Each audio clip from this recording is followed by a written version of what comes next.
Oscar Piastri made an appearance on the popular Thailanders podcast this week. McLaren driver Oscar Piastri clearly isn't one for vintage F1 cars.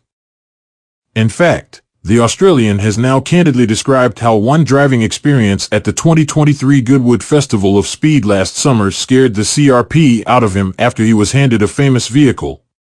This week, Piastri was a special guest on the popular Thailanders cricket podcast, with BBC Radio 1 DJ Greg James and his team hosting from the McLaren Technology Centre. There, they met the 23-year-old driver, who is known to be a huge fan of the sport. As the group walked around the centre, James referred to the mass amount of cars on show as he asked the two-time F1 podium finisher, "What's going on here?"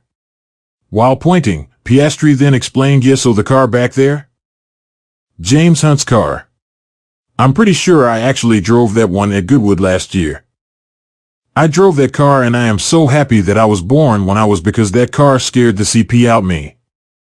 Back then, the rules were quite different, so you can see how far forward the cockpit is, so your legs actually go in front of the wheels. So if you crash, your legs were basically the crash structure. That was my first concern. However, when I jumped in the car, I went to shuffle myself down and put my feet where the pedals are, and I had to shuffle my butt down." The late Hunt, who won his sole world title with McLaren in 1976, drove for the British team for 3 years. And Piastri also implied that he would not have enjoyed competing in the same era.